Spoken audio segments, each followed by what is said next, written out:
If you're still unsure about starting your own YouTube channel, or let's say to start your entrepreneurship journey, go read this book. Or watch this video till the end. Today I'm gonna talk about the most valuable lessons I learned from this book and how that motivated me to start my own YouTube channel and stops me from procrastinating. So if you like this video, please don't forget to leave a thumb up, and without further ado, let's get straight to it. Number 1. Be an amateur. Just a little bit editing flex.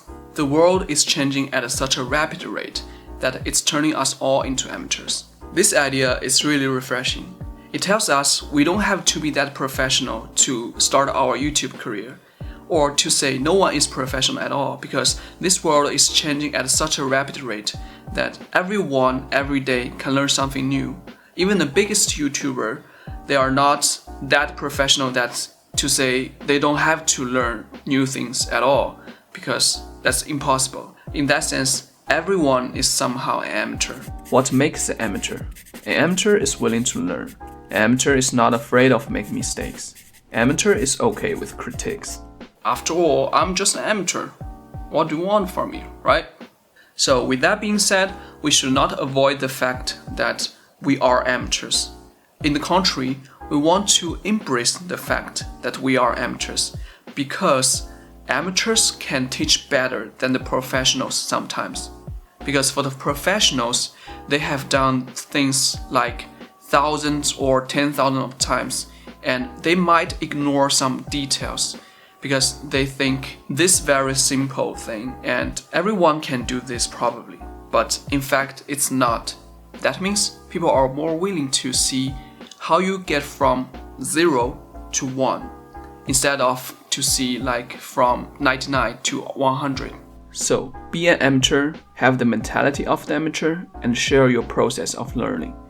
People will need your knowledge and your perspective on how to solve problems as an amateur. Number 2, read Obituaries. You don't really have to experience death once yourself. Instead, you can just read the Obituaries. And what does that do?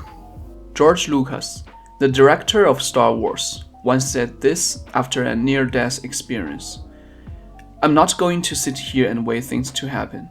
I'm going to make them happen. And if people think I'm an idiot, I don't care. Just remind yourself that one day we'll all die, soon or later. So, will you still be afraid of talking to the camera? Will you still afraid of starting your own YouTube channel? Will you still worry about what the people think about you? I suppose no. Steve Jobs once said, "Remembering that I'll be dead soon is the most important tool I've ever encountered to help me make the big choices in life. Because almost everything, all external expectations, or pride, or fear of embarrassment or failure, these things just fall away in the face of death, leaving only what is truly important. Remembering that you are going to die is the best way I know to avoid the trap of thinking you have something to lose. You are already naked." Life is too short for hesitation. Hesitation means inaction, and inaction equals slow death. Human beings are interested in other human beings and what other human beings do. People do really want to know how the sausages get made.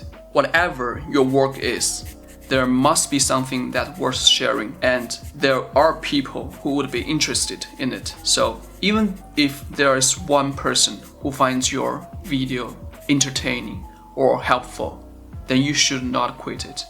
At least not prematurely, which I will talk about later. Besides that, documenting and recording your process has its own benefit. You will start to see the work more clearly and feel like you are making progress. You can start out small. You can start out as tweets and then become blog posts and then become a YouTube video or a book chapter. And this is exactly what I am doing. Please go follow me on Twitter. The so what test, or I would call it the cringe test, as the YouTuber Ali Abda called it before. If you're unsure about whether to share something, ask yourself first, is this helpful or is this entertaining? Is this something that I'll be comfortable with my family seeing it? But listen, What I'm trying to say here is not that you should please everyone, which is neither possible nor necessary. You should make sure that you don't share nonsense. That content you share must be helpful or entertaining, at least for someone. The famous YouTuber Ali Abda once said, I forgot what he exactly said, but it basically means you should pass the cringe test by yourself first. That means when you see your own video, you must be proud of yourself and you cannot get cringed. And that is the first step where you decide whether to post a video or not. The number one rule of the internet: people are lazy. If you don't include a link, no one can click it. People are too lazy to Google something themselves. So every time you post a video or something like that, please make sure that you have the links in the description or in the comment, because people are too lazy. Everyone loves good story, but good storytelling doesn't come easy to everyone. That's a skill that needs a lifetime to master. I can't agree more with this, because every time I shoot a video, when I turn on the camera, I am literally stuttering and my head was empty. And I think there's no shortcut to this. The only one way to achieve a good storytelling is to practice. Practice makes perfect, and that's all you can do. Stop worrying about how many people follow you online and start to worry about the quality of people that follow you. The number of followers doesn't mean everything. It's more for the people who don't know how the algorithm of YouTube works. Because I used to run a TikTok account and I made a bunch of entertaining videos there, and I got like 26k followers. But with that many followers, I didn't feel any as near as successful, because they all came because of one viral video that I made, and I thought it's purely luck. They don't come because of me.